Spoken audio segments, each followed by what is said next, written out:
As Barbara said this morning, the more you know, the more you know that you don't know. There are so many things that are happening in this nether world behind our backs, things that happen that we are not aware of, and that's going to be more or less the subjects of our next two presenters. Fritz Springmeier, coming to us from Oregon, has spent 20-plus years researching what's been going on in things that most people, not this crowd particularly, but of course most people really have no clue on, in the area of influencing actions of people with various types of mind control. He has so much information it's almost incomprehensible. You wonder how anybody put together that much stuff in a 20-year period. One of the books that I have of his is encyclopedia size, and that's only one of whatever 10 or 20 that he's put together. So there is a lot of information for him to try to cram into the next 55 minutes for you, but he will have a workshop, of course. So welcome for the first time here at Global Sciences, of course, another new fine Fritz Springmeier, please. Thank you. Thank you very much. Where were you when John F. Kennedy was assassinated? Do you remember how you felt? How old were you? What were you doing? Where were you when the Challenger exploded? Do you remember? How did you feel when you saw the pictures of the children that were killed at the daycare center at the Oklahoma City Federal Building? Do you remember? These are trauma memories. We remember them distinctly. They are indelibly etched into our minds. However, how many of us know the lie that was programmed into us at each of those traumas? Now, I realize that most of you don't know what I'm talking about, but I'm getting there. See, I'm not challenging your memories of those traumas. Each of us remember those traumas very distinctly. However, the problem is that we don't know the lie that it was attached to each of those traumas. In fact, most of us have never even considered that the conspiracy killed John F. Kennedy in full view of this country for a reason, in order to program us a lie. We've never asked ourselves, why didn't they quietly poison him and make it look like a natural death? In spite of John F. Kennedy's good front of being healthy, JFK was a medical basket case. So why didn't they try to take advantage of his natural weaknesses? So we've got two facts here. The fact is that they killed John F. Kennedy in full view of the entire nation, and the other fact is that we still have a trauma memory associated around that trauma. However, we do not understand, most of us, how they programmed in a lie to us through that trauma. Now, those traumas that we have just discussed are very mild compared to the type of traumas that we're going to be discussing today and in the workshop tomorrow in the afternoon. I'm here to tell you about trauma-based total mind control. This is a type of mind control which turns the victim into a puppet, a slave. This is a type of mind control which is so horrendous that it dehumanizes a person to be a robot, an expendable piece of machinery that they can throw away. And the problem is that this mind control is essentially totally undetectable. The things that I'm going to be telling you today are going to affect you and your children and your grandchildren. And I don't have enough time up here in 55 minutes or an hour to give you much more than just scratch the surface of what I have to tell you. But I do want to be able to, in this first hour, to tell you the issues and then also expose you to our literature, our information that we have that you can obtain that covers those issues, so that if you want to obtain more information on this, you can.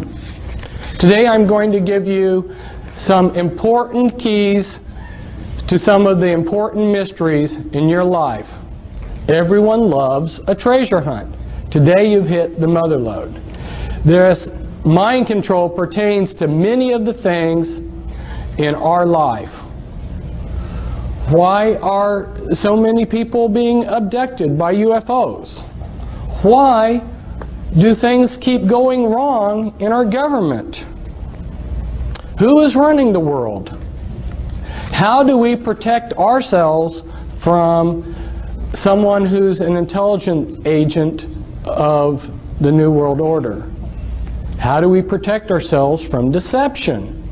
These are all issues that relate to mind control, and they are the type of issues that I give answers to. What would you like to know about the New World Order or its mind control? Or perhaps the subject bores you.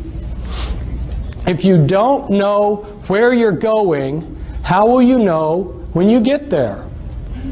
Where is this nation going? Where are we going with all these UFO abduction experiences? I'll tell you, we are headed toward total mind control. And I'm giving you this talk to motivate you, to help you, to inspire you, to inform you. Now I'd like to do a little exercise. Look at the person on your right and look at the person on your left. Now I'm not doing this to instill fear into you. But the reason I wanted you to look at the person on your right and the person on your left and then yourself is because one or all of you may be under this total mind control and not even know it. But I'm not saying this to instill fear into you, but I'm trying to motivate you out of your complacency. Because after I found out about this horrendous mind control, which is being carried out on such a grand scale, that my life became insignificant compared to the suffering of the millions of victims. And that's why I've dedicated my life to stopping this mind control, or doing as much about it as I can. But I can't do it all by myself, and nor can I succeed with my co-author Cisco Wheeler back there, but we need all of your help. Now this has been a great conference. There's been a lot of great speakers. But if I was to sum up this conference, I would sum it up as saying mind control and disinformation. What do I mean by disinformation? Today, people don't understand what disinformation is. One needs to go and study, which I have done, how these intelligence agencies that disseminate disinformation, how they operate, and what kind of disinformation they put out. A very good example of this is MI5 and MI6, British intelligence. Maybe a lot of you are aware that British intelligence created American intelligence. And British intelligence is extremely powerful. Before World War II got started, the British had infiltrated the Nazi spy apparatus, so that every German agent that was recruited into the Nazi apparatus that was spying on Britain had to become a double agent. 100% of the German agent spying on Great Britain was a double agent for the British. And anyone who joined those spy cells had to become a double agent, or they got dropped, so they kept the continuity. Through those double agents, they disseminated disinformation to the Germans. If you will study the type of disinformation that they fed through those German agents, you'll get a good idea of the type of disinformation that's being disseminated to you all through double agents. Some of them have been up here as speakers. You may think that disinformation is simply passing a lot of lies. No. Disinformation has to look like the absolute truth, but you slip in a little poison with it. So some of these double agents that the Nazis had received very big decorations by Hitler. In fact, one of these British agents, double agents, received the highest award that Hitler could give him, while at the same time he received the highest award that the British could give him. Kind of interesting, huh? An example of how disinformation works. You give 99% true information, and it's that one little piece of disinformation that's the clincher. So through their spies, they fed the Germans the range of their naval radar, but they understated it. Well, the Germans were excited to get any information on the British radar, their naval radar. When the Bismarck sailed, and you're familiar with the battleship Bismarck, because their intelligence agencies had been fed this shortened range of the naval, British capabilities of their naval radar, that one little piece of disinformation, they made a big mistake, and that mistake cost them the Bismarck. So see, this is how critical it is to understand how a speaker can get up here in front of you, he can give you 95% good information, and it's that 5% poison that he's going to give you that'll be the clincher. It's very hard to understand, for most of us to understand how disinformation comes about. Now, my co-author back there, she said, "Fritz, you're not going to hold back on these people, are you?" Well, for those of you who don't know me, if you watched that movie Braveheart, when I watched the movie Braveheart, I realized that's me, you know. I've been trying to fight these people, and I've got the same spirit. No, I'm not going to hold back on you people, and I don't think you want me to hold back. You want the whole truth, and I'm going to give you the truth as best as I can. And some of you who don't know may be wondering, who is this Fritz Springmeier character? And so, unfortunately, I need to just take a minute and tell you about myself. Why am I in a position to be up here telling you things that other people can't? I think it goes back to several generations before me. My great-grandfather was a very insightful, wise, intelligent, good man. He lived in Germany before World War I, and he saw, because he was insightful, what was coming. So he escaped in a wagon underneath some sacks of grain across the border into the Netherlands, because he saw that a world war was coming at a time when most of the world was just having a good time. And I think God honored the desires of his heart not to be involved in all the warfare that he saw coming to Europe, because he had 5 sons, and they had a lot of sons, and not one of his sons or grandsons ended up fighting in a war, because their age staggered them so that none of them ever got drafted. That's pretty amazing. And then if we look at my father he's still alive. He's exceptionally brilliant man. You would call him a genius. And as I grew up, he allowed me to ask 1,000 questions. You know, I sat there and pestered him the whole day asking him questions, and he would answer them. And he never got tired of that. And he tried to take where he was at in life and his capabilities and help the world. And my mother, she was another brilliant person. My mother and father grew up on farms. They were farm people, they were good people. They were not associated with the system at all, nor have any of my relatives, except for one of my dad's cousins in World War II, because he was a genius, worked on the Manhattan Project. But my father has basically been a technocrat for these people that run the world, and he tried to make a career out of going to third world countries and developing their agriculture. And so I got to see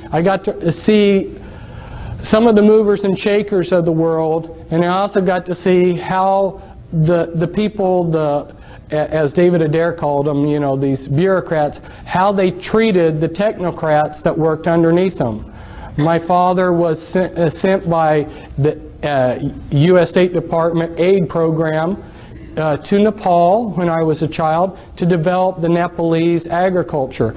And he painstakingly typed up a big, massive report of their state of affairs all over the country, which he traveled on by foot and by jeep, and when he and a plan to improve their agriculture, and they had lost it within 2 weeks. And that was back before there were photocopy machines. So I saw how saw time and time again how the people that are running this world just played around with people like my father, who sincerely wanted to improve this world, this planet. Not growing up in this country and not coming to continental United States until I was 11, have an outsider's view of this country and what's going on. And you know, when you're in a situation, if you can step aside and look at it from a distance, you see it differently.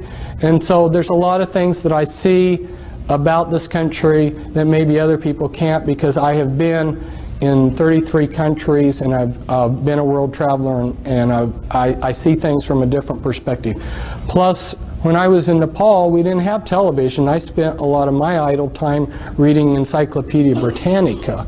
And I went to a private school that when I came to the United States, I was 2 years ahead of the kids in public school. So that gives you a little bit of background of why, having been a truth seeker, who's devoured books every day and have interviewed countless numbers of people and done all kinds of research, that gives you a little bit of background as why I'm up here telling you some of these things rather than somebody else.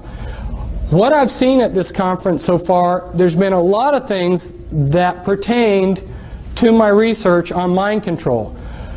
Our Japanese speaker last night, he talked about blood pressure in the head and how he went out to find out. It was so frustrating for me this last week. I tried repeatedly to get a chance to tell him why he didn't find any information on that when he went out there looking in the medical books. Because see, I have been spending time researching mind control and what these people are doing. And there's a cerebral spinal fluid, as well as the brain, the blood pressure in the brain, and a lot of other things that he's not aware of that have been suppressed by these people. This is information that they have suppressed, and the reason why is because there's only a few men in the world that know these things, and they're using it to enhance their programming abilities, their mind control programming abilities. So there's a flip side to this. Some of the things that I'm going to tell you about today are horrendous, but the flip side of it is that some of the things that the New World Order and the Illuminati know, if they were put to good use, would be fantastic. I have repeatedly seen that these people are giving us the crumbs of technology and information. In fact, they go to, there's a conference, Bill Gothard seminars, where they teach spiritual principles for Christians. Their programmers go to these conferences. Their programmers, their mind control programmers, know how a person can make themselves into a great spiritual being. They know this far better than most of the Christians, but they use this information for evil. They're able to take and set in things within the life of a person to prevent them from becoming the person that they could have. So there is a good positive flip side to this, but if you saw what I've seen, it would make you angry that these people are taking what could be used for the elevation of mankind and they're using it to enslave us. Now, as I go through this, I'm going to touch on a whole variety of things because, like Dean was telling me, he says, my audience knows a lot about the Illuminati. The thing of it is that the information, the level of information that I'm putting out about the Illuminati, unless you've been in touch with my information, you haven't heard it before, because that's a much deeper level than what the people are telling you. So I need to just touch on some things so you see the type of information that you can get, and this all pertains to the mind control. So we're going to run through real quickly here some overheads. Around this date, Admiral Stansfield Turner, who was head of the CIA, went before a congressional subcommittee, and he admitted to them that yes, the CIA is carrying out mind control on countless numbers of unwitting American victims. And he even went so far as to say the basic methods that they use in this mind control: hypnosis, drugs, and torture. And around this period of time that he was addressing the congressional subcommittee, why the New York Times had this article. Here they mention a couple names of these are mind control programmers. Dr. Ewan Cameron and Dr. Louis Jolyon West. They were two examples of mind control programmers.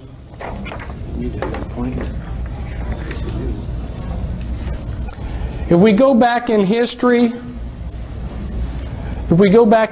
you'll see that our governments are just carrying out methods of control that were written about long ago. Now, those of you who have been associated with the Army realize that they have a lot of pamphlets and books for their people. This was a handbook for chaplains, and inside this handbook for chaplains, they tell all of the religious groups that are recognized by the U.S. military, and one of those groups that's officially recognized is the Church of Satan, so that if you are a satanic priest in the Church of Satan, you are exempt from the draft because you're a clergyman.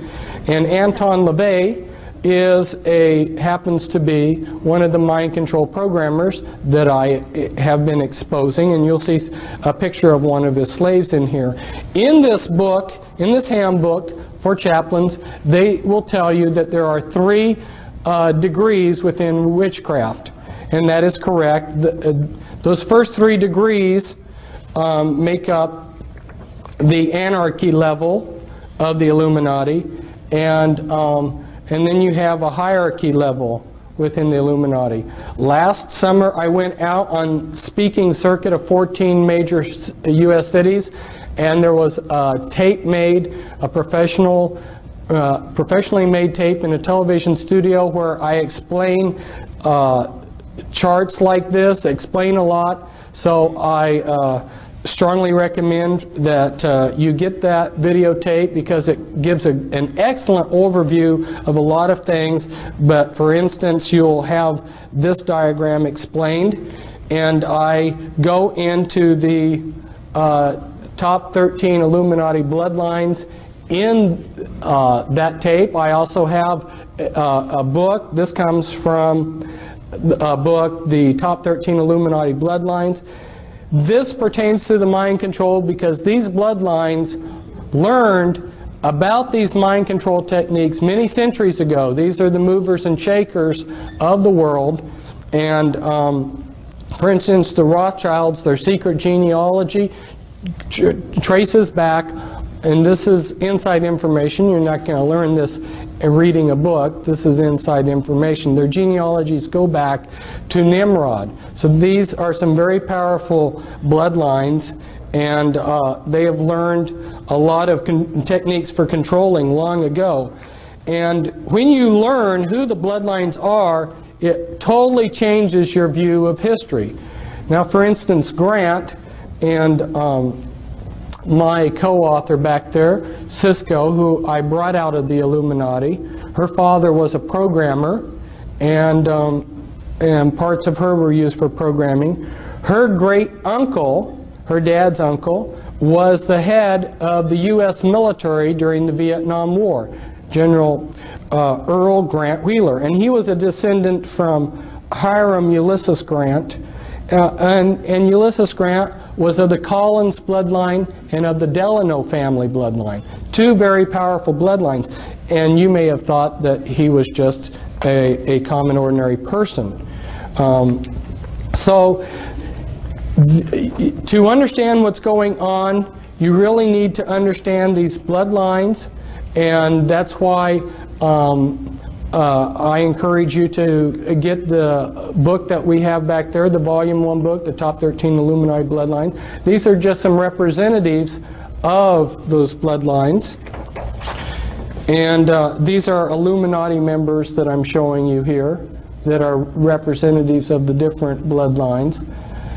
And the DuPonts, for instance, have been in charge of a large portion of the military-industrial complex. They have produced the gunpowder for all of our wars. So every war that we've had, they've gotten incredibly rich.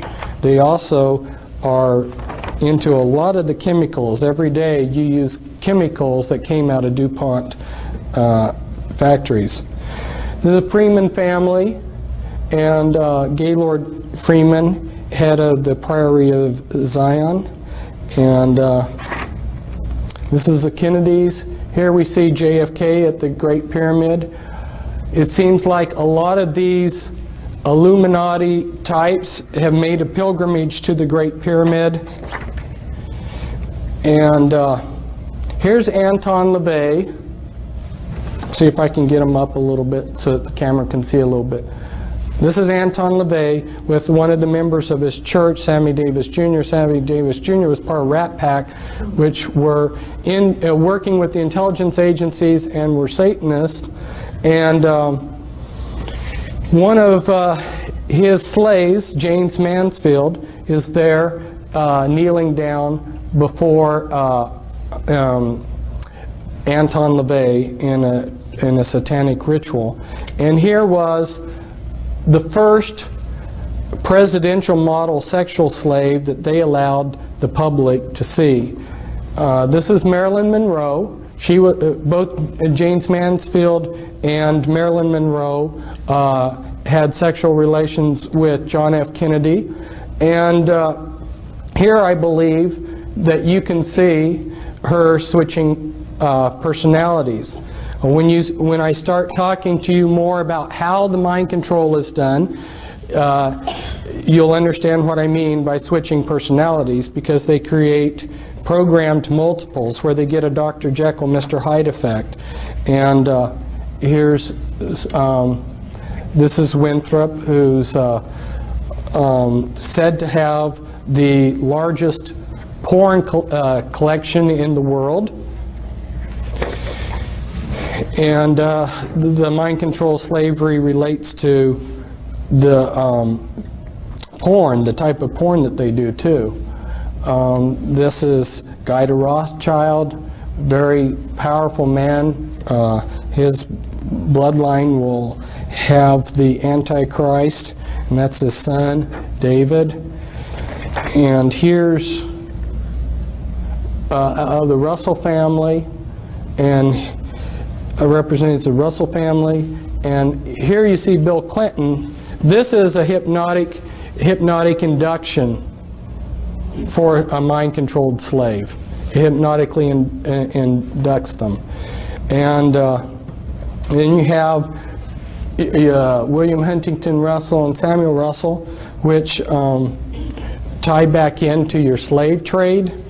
So see, these people these Illuminati families have been involved in slavery for a long time, and they've been involved with mind control techniques for a long time. A lot of what they did with the black people was for purposes of, they were very skillfully using trauma and divide and conquer against the black people when they enslaved them. And I don't have time to go into all the ideas behind what they did to the black people, but just leave you with the idea that the reason that they brought over the black people like they did in the ships, with so many dying, and the way they separated them from their past and everything, it was all utilizing mind-controlled techniques. And this is some other Illuminati bloodlines here. The Lee family, Li Ka-shing, billionaire in Hong Kong. Some others. Hitler was of the Rothschild bloodline. I found out that Scotland was very important to all of this, and I just highlighted some of the Scottish clans that were involved in the Illuminati. And for some of you that need to see this, because you wonder if satanic ritual abuse does occur, I got this out of a museum, and it's written it's an oath to Satan that's written in the blood of the person who made the oath. And this is very standard for people within the Illuminati. And this all relates to how the mind control is done, because a lot of you can't separate the rituals, the satanic rituals, from the mind control programming. They dovetail in. But they're also using alien themes in the mind control too. And again, I will explain this in the videotape. It's a castle in Belgium, an important castle of the Mother of Darknesses, which is a rank within the Illuminati. This is the front entrance to it. The Illuminati have set up objectives, okay? And then those are broken down into components, and then they use different parts of society to bring those objectives about. They want things to happen as if they're happening naturally. From debriefing people that have heard planning sessions where the 20-year and the 30-year and the 50-year plans of the Illuminati were explained in detail, one of the major components to their plans is they want everything to happen as if it's unfolding naturally. So where the mind control slavery is so important is they have salted their people throughout all levels of society. There is no religious group, there is no philosophy, there is no political group that can't be infiltrated with their mind-controlled slaves. Here's an example of another objective, and you can see how they've broken it down into components, and then there are people that are salted throughout different areas are bringing about those goals. This is explained in the videotape, so I won't explain it, but it shows the type of thing that I go into in some of my literature, in some of my books. And this is the Illuminati occult area boards that when they went to make federal regions, they copied the boundaries that the Illuminati occult area boards already had. And again, this is the type of thing that we talk about in the videotape. And you may say, what does this have to do with mind control? It's because healthcare and control of grains and all of these different things that we see being controlled behind the scenes, the way that they are able to control them is with these programmed multiples. And that's why people are saying, well, I can't believe that there's a conspiracy because I don't see it. No, it's being very subtly done behind the scenes. Here, Alice Bailey, who was connected to these people, was head of Lucis Trust and wrote quite a few books, started 140 New Age groups. She writes, "Years ago I said that the war which may follow this one would be waged in the field of the world religion. Such a war will not work out, however, in a similar period of extreme carnage and blood. It will be fought largely with mental weapons and in the world of thought. It will involve also the emotional realm from the standpoint of idealistic fanaticism. This inherent fanaticism found ever in reactionary groups will fight against the appearance of the coming world religion and the spread of esotericism. The coming struggle will emerge within the churches themselves." She's talking about mental weapons. Now, she doesn't spell it out here, but what she's talking about is the mind control that I'm talking about. And the name of her book's very appropriate. It's the externalization of the hierarchy. What was done in secret in these secret societies that tie in with the Illuminati, what was done in secret 100, 150 years ago is being externalized into society. And part of the way that they're doing it is through the mind control that's got an alien script to it, and through people that are seeing things and dreams and so forth. You know, one of the ways, see, my father was just naturally smart, but there weren't enough naturally intelligent people for the New World Order types to take advantage of. If you understand what they need to run their computer systems and to do the type of research that they needed to have some trick to get enough geniuses to really move rapidly forward with what they wanted to accomplish. And they discovered that if they scarred the brainstem, they could create somebody with a photographic memory. And so a lot of your people out there that are geniuses working for the system are mind-controlled slaves that have their brainstem scarred as a child. They've been given a photographic memory, and they've got programming. Now, how do they control these people? Well, they are releasing technology at a rate that they have decided upon, and they release that. If you're a mind-controlled slave, a lot of the ideas that you will get will come as dreams. Okay? They're controlling the various Christian denominations, various Christian religions. They're controlling the New Age movement. Your New Age prophets that are seeing things. Where do you think this stuff is coming from? And that's why I was so pleased to see Raylan Russbacher tell you her own personal story about how she discovered that the things that she had been channeling were actually being channeled through her via mind control from the intelligence agencies. This is, it doesn't show up very well on here. It's such a beautiful picture, but it's the inside of the House of the Temple of the Supreme Command of the Supreme Council, I mean, of the 33rd degree of the Scottish Rite Freemasonry in New York City.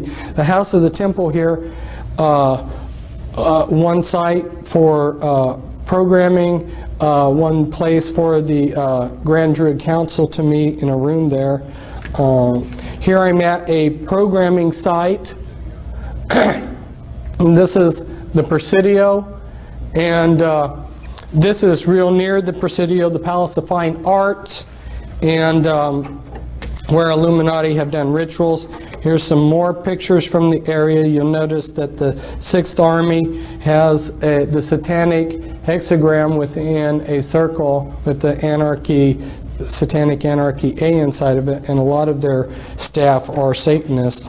This is some more sites around the area used for programming. This is on the Presidio where the Illuminati have had some rituals inside of there. And in the distance here is Alcatraz, which has been used for ritual programming. This is Tavistock, which is a site that's been used for mind control programming. Rothschilds have used Tavistock quite a bit. Here's a couple programmers. This is Michael Aquino, who's head of Temple Asset. He's a mind control programmer. And I don't think that he's got his staff in his hand there in the picture, but he oftentimes carries a staff. That's staff is like a cattle prod, and it will give you electroshock. There's been quite a few books coming out recently about the mind control, but they're all pretty vague.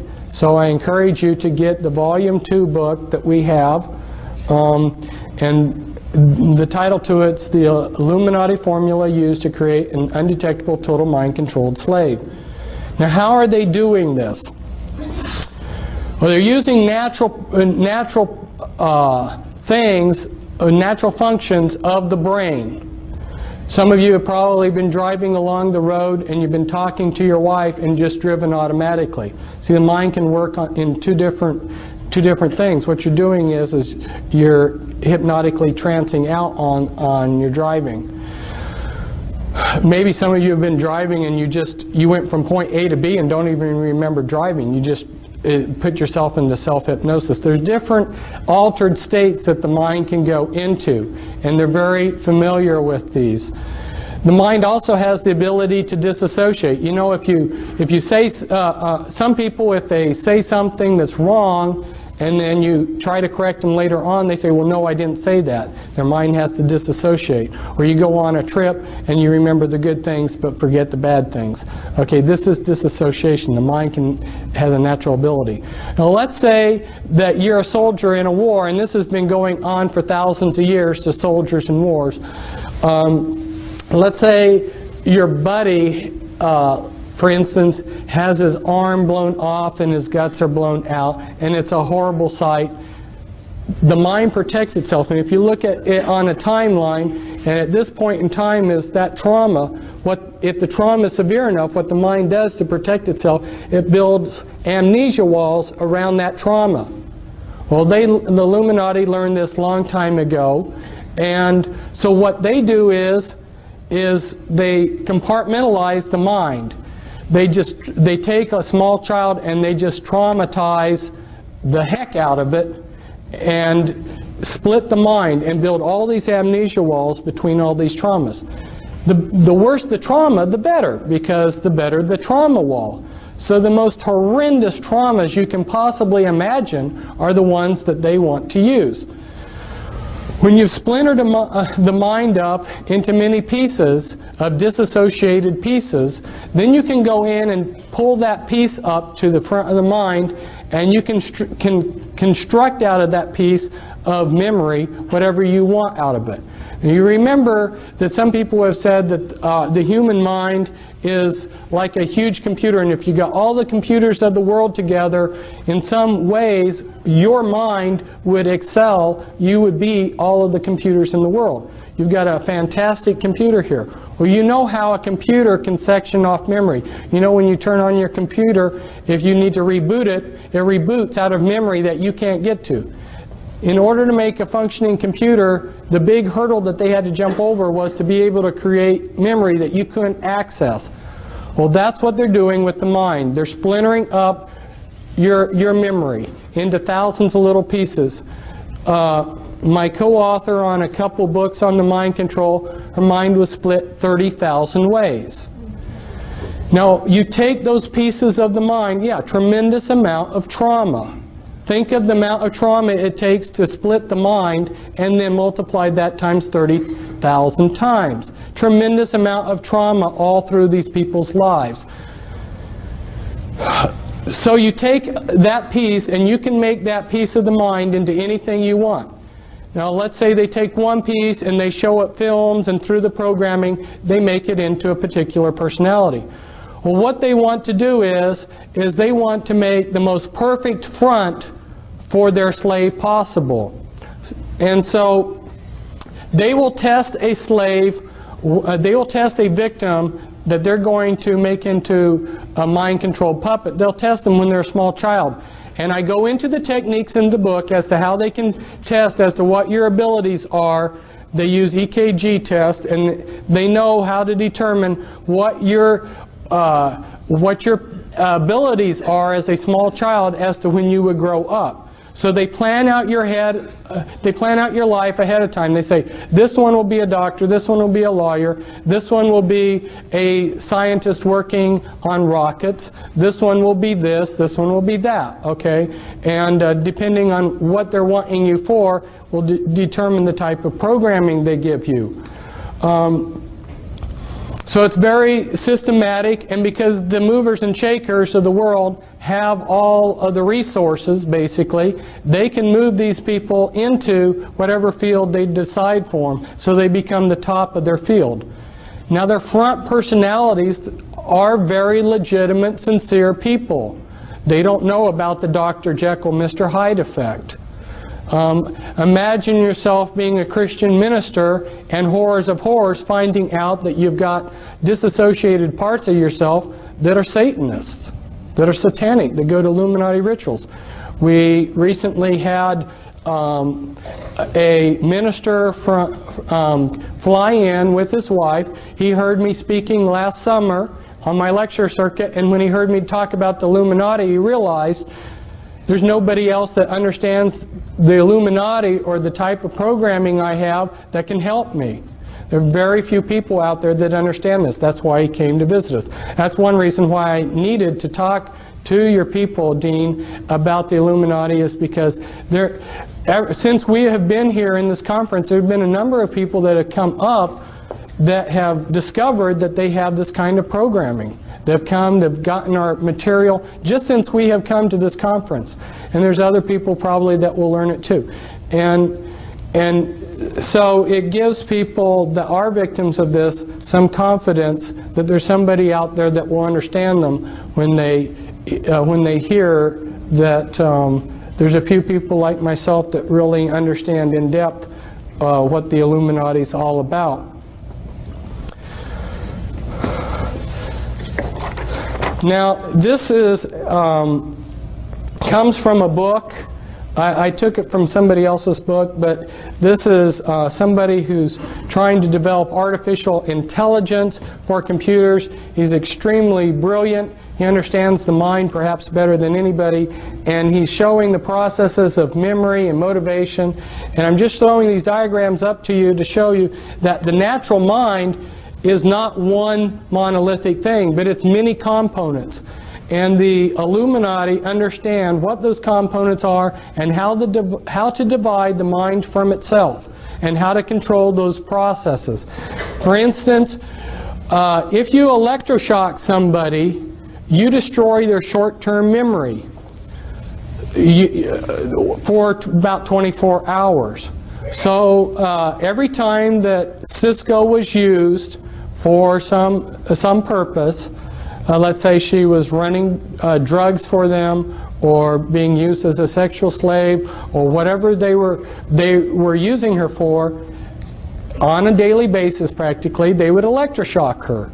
What that would do is splinter your short-term memory. Once they get you programmed to where they want you, then they will delete your memory of having been used in these things. People that are on sensitive in government projects, if you are in charge of something that takes a classification, you're going to be under mind control. Don't you think that they're smart enough to want to control their secrets?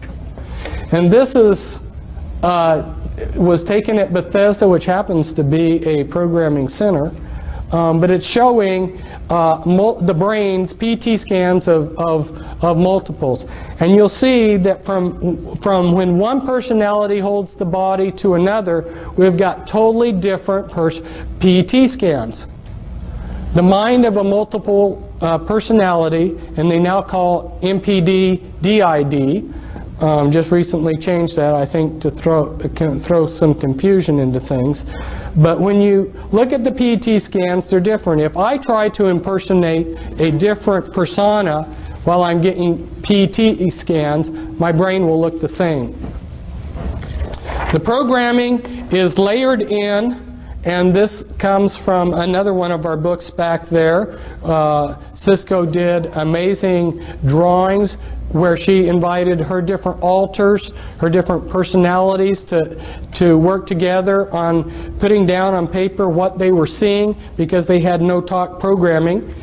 And the programming that is so sophisticated, in the 3-hour workshop, I'm going to try to go through step by step and give you more of the details of how it's done.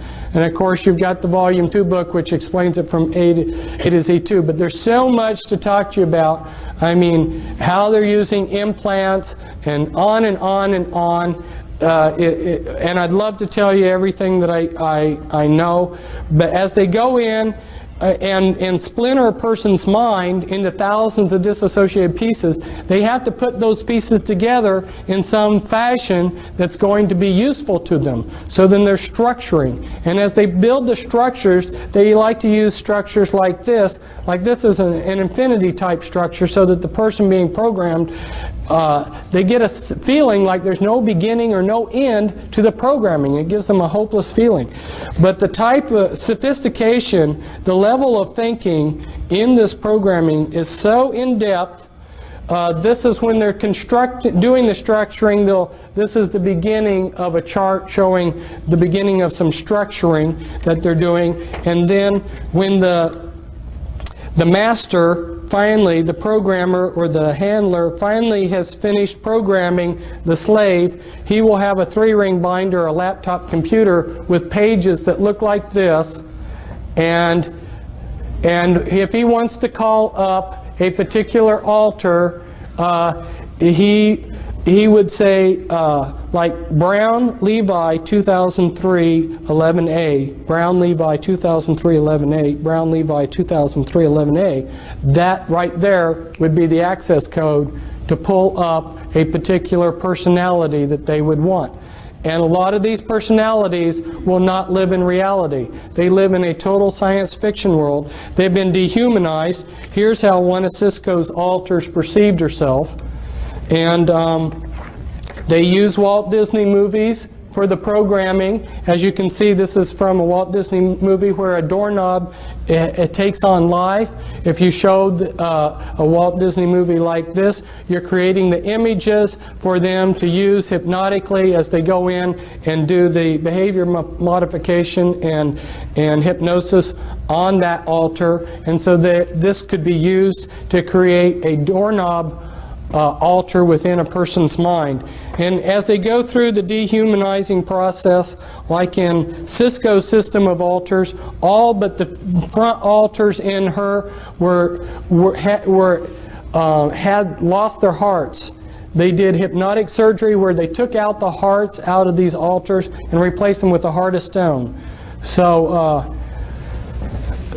and that's so that these people can't give their hearts to Jesus, because if you would talk to these altars and say, give your life to Christ, they'd say, I don't have a heart. I'm not a human. And then they've been dehumanized to think that they're maybe a horse or a dog or a cat or whatever. They build bodysuits out of implants. And you heard about last night about the biochip, how they're able to make a miniature computer that's very, very tiny, the size of a cell or even less. That's true. And they attach these tiny, you have to understand how computers are made. All a computer is an on-off switch. Anything that will consistently do one thing consistently, move in a particular direction or something, can be used as an on-off switch. They take strings of carbon atoms, they use DNA templates. Anyway, they make mini computers that are extremely tiny, attach them to viruses. Viruses have a liking for a particular part of the body. They will build a bodysuit of implants in you with these tiny computers, put in a master computer in the back of your neck, and these are just a few of the sites. These are the audio implants. There's about 6 different major categories of implants. You've got mimics implants, you've got auditory implants, holographic implants anyway, and when they program, they layer in the programming. They use a lot of, some of the base programs are your Alien scripts, your Alice in Wonderland and Wizard of Oz. Those are very common base programming scripts. And also Star Wars and Star Trek. Star Trek's a big one. What are the implications of this mind control? You've heard the term paradigm shift. The implications of this mind control are so mind-boggling that it's taken me years to make what people call the paradigm shift, to really comprehending everything we see. Nothing is as it looks, okay? And anything that is clean has been infiltrated and been dirtied. It's incredible. And this is a newspaper article where people are immigrating, where they're coming into the United States from. And of course, if they put Eastern Europe up here as something, it would be right up there, probably in the top 6. But you see Russia and China and Vietnam right up there in the top countries that are sending us immigrants. These are countries that are also practicing mind control. How many Spetsnaz agents have been infiltrated into the United States? We're not being protected, but we're being moved towards a one-world government. Well, they will give us perhaps something that looks like this. This is one of the plans of what they want to give us. It looks real nice, and it looks like we are ruling ourselves through this world government. The problem is that with the mind control, they will control everything from behind the scenes. So, including, I had a friend who was a mind control victim, and one of the insiders that is trying to fight the New World Order came up to him and said, this was back in 1990, and said, you are a monarch mind-controlled slave. He didn't know what that meant. He said, and this insider said, as proof of who I am and that my information is for real. This was 6 months before the primary election in which Bush and Clinton ran against each other. He pulled out a map, and it had all the votes for the final votes of the presidential campaign, the electoral college votes, and the final popular votes. And these men found out the same thing that I found out from various sources, James Collier and his brother. They spent 20 years tracking down how the voting is rigged. I'm telling you, people, nothing is as it seems, and there are people that can come up here and stand up here and be a lot more humorous than I, and can tell you, you know, that you can vote these people out of office. There is no political system that is going to work anymore when they are making mind-controlled slaves. And I'd love to have all of you come to my workshop, because there's so much that I have to say, and it's so important. And our table's back there. Thank you.